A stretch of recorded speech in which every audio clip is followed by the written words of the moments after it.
Okay, little story time. I used to be an avid backpacker back in the day, and I used to go on a lot of trips, a lot of hiking trips, and a lot of them, it would rain, be cold, and I'd be miserable, and I'd be thinking to myself, why am I doing this? Why am I out here in the middle of nowhere, freezing my butt off? And I would think to myself, I'm not going to do this anymore.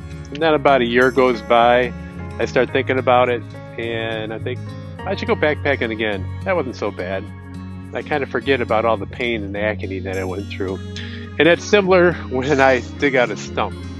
Last time I dug out a stump, it did take a while to get out. It was a mother stumper, if you watched that video. And I probably over time forgot just how bad it was. But I'm still working on this guy. We're going to get it out today. I'm going to show you the ripper on how it works on a smaller tree, because it was kind of an unfair test last week. And then I did something stupid too, so come check that out.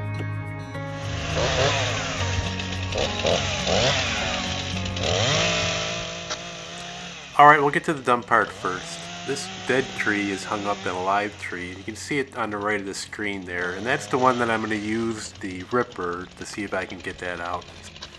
So I thought it'd be a good test, and this tree happens to be in the way of my future pole barn that I'm hopefully going to start working on here soon. I got the chainsaw out, and it's tied up there in the top. You really can't see how well it's tied up, but trust me, it is. So I'm just kind of nipping away at it, and I felt that I got enough of it to use the tractor the rest of the way to just muscle this thing over.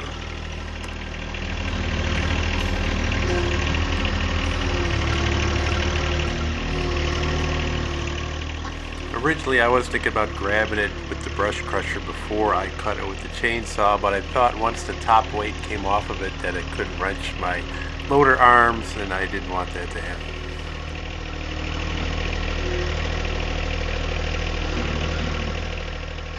Now it's in a position here where I don't want to push anymore. It's still tangled in that tree, and I felt that the part of the tree would come toppling down on me if it broke loose.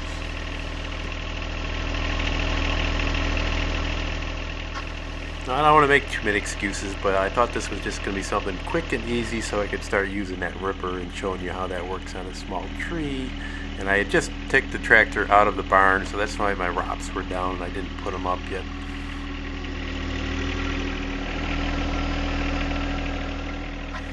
Now I'm just trying to lift it from the bottom to see if I can get the bucket underneath it and maybe just make a left turn there and gently lower it down.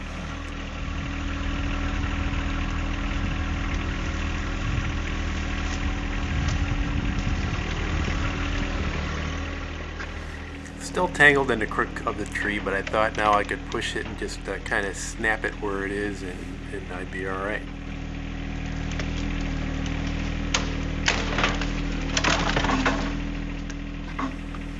So I gotta tell you, I was concerned about my arm breaking. It doesn't look like a very heavy tree, but once it's coming down from a good height and it's got some momentum, it can do some damage. I did get the back of my shoulder scraped up pretty good. If I would have had the ROPS up, that might have took the brunt of it. So I just wanted to show you this little accident, just to keep stuff in the back of your mind when you're out there doing stuff. I know when I was on the fire department for many years and we would go on different types of accidents, people falling off ladders and various things around the house that seemed very innocent, but they ended up getting severely injured. It certainly sticks in the back of my mind when I'm doing projects around the house. Okay, so I still got the ripper on here. I'm going to try it on a smaller tree. This tree is probably about 9 inches in diameter. It's not too bad. I think this is probably more for what this ripper is designed for than what the video I did previously.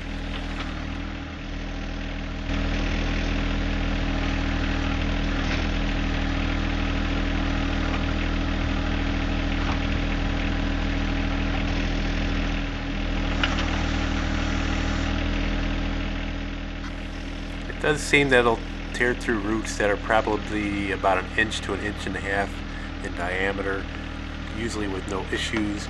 I do have a couple sticking points here with this tree, but it's hard to see exactly what you're dealing with underground here. It could be shale, or it could be a root from another tree nearby.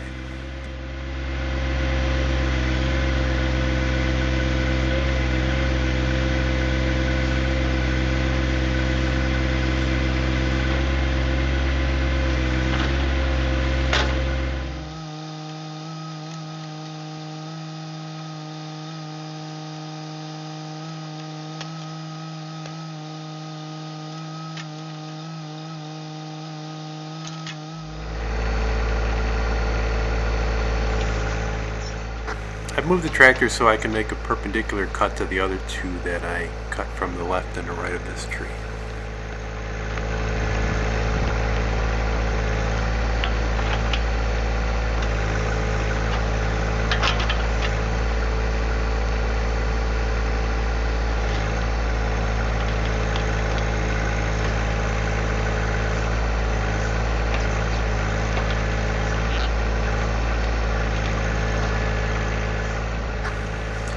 I really appreciate all the comments from the last video, and a lot of people have this ripper and they have that quick attach, what it sounds like that's the way to go. I think we learned that from my last video. And I thought of another use that you'll find out a little bit later in this video.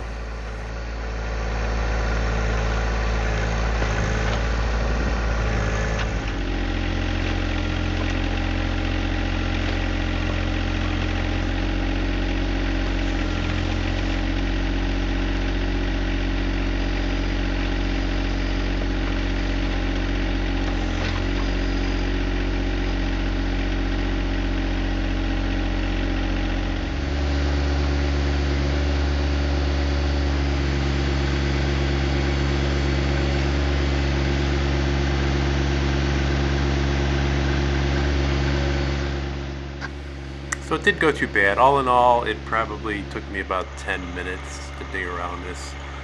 There was a little bit less soil disruption. Of course, when the tree tipped over and some of the roots are still attached, that's I'll still leave a good sized hole for you to refill. But all in all, it worked good. I think that this is more for what this is designed for.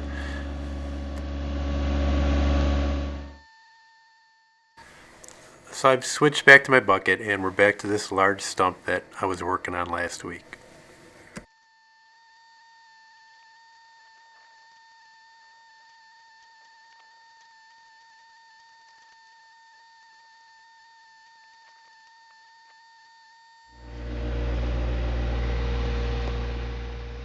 I've dug around the perimeter pretty deep. The dirt is kind of piling up. I'm going to have to move some of that out of the way just to be able to reach back in there with the backhoe. I did have a comment from another gentleman who said that he made a modification to his bucket, that he put like a little side piece on there so he could actually undermine underneath the stump. To me, that'd be very interesting to see.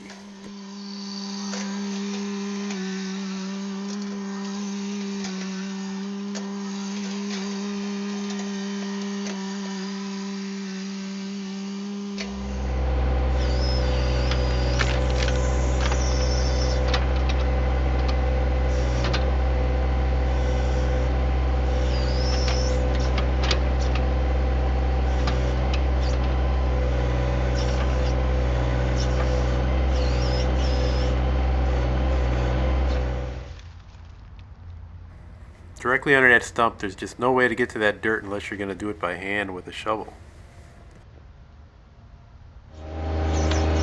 Doing my little test here to see if I got any movement on this stump, and I'm actually starting to see a little bit of movement, albeit it's small. It's a good sign that things are starting to loosen up here.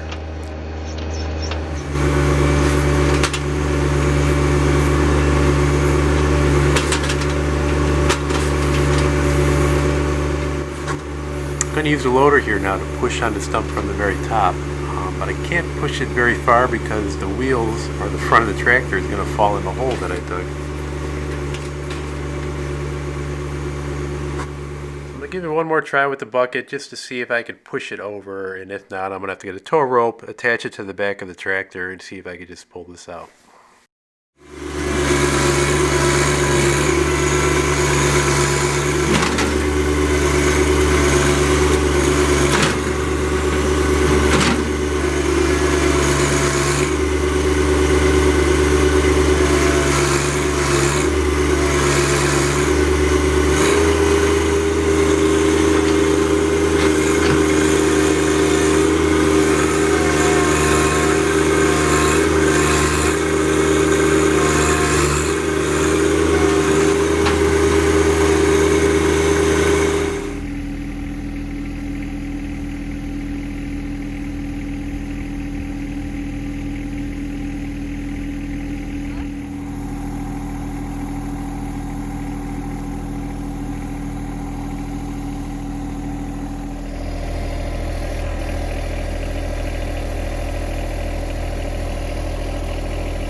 very good feeling after all that work.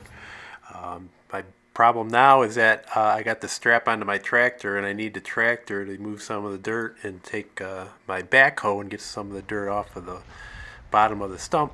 I think I'm going to be getting out a longer tow strap, a chain, and maybe come along.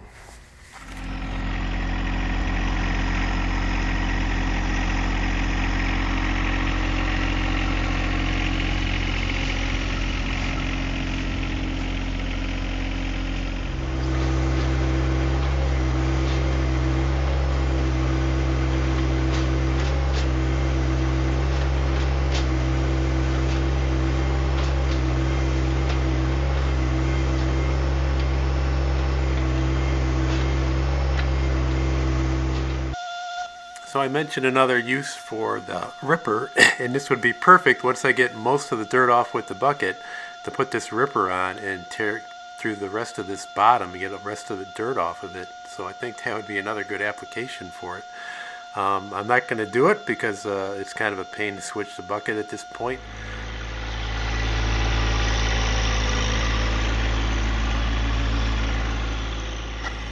I'm going to continue to fill this side of the hole with dirt, so when I do release the tension on the tow strap, the stump can't fall back in.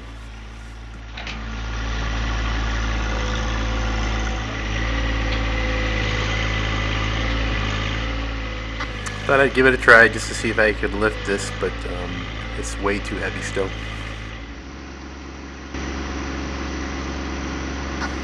Alright, I released the tow strap and it didn't fall back in the hole. I've taken it and I've wrapped it around the root system to see if I could just pull the rest of the stump out.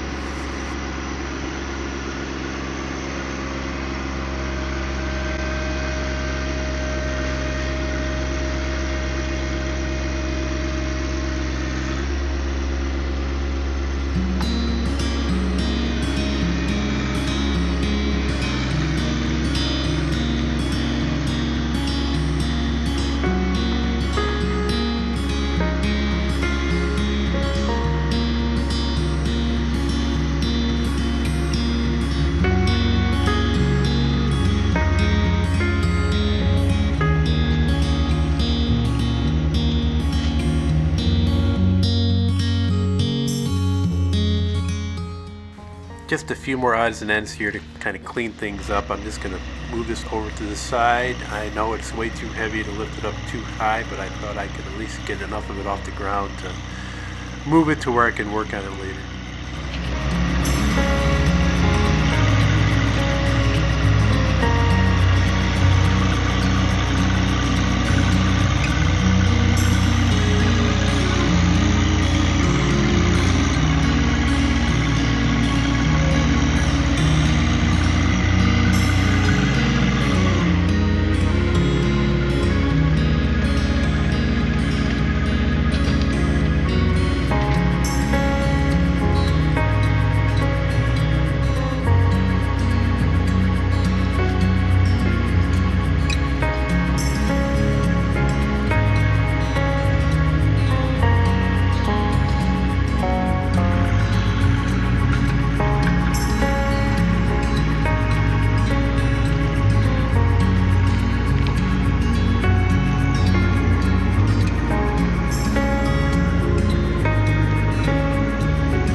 Well, that's going to do it for this week. I appreciate everybody watching. I hope you enjoy these videos and subscribe. I want to wish everybody a happy and safe Thanksgiving. And keep an eye on us. I'm going to try to put out a little bonus video this week also, maybe Thursday or Friday. It does have a Thanksgiving theme to it. We fried a turkey. We're out down at hunting camp for a little bit. So come check that out. Take care, everybody.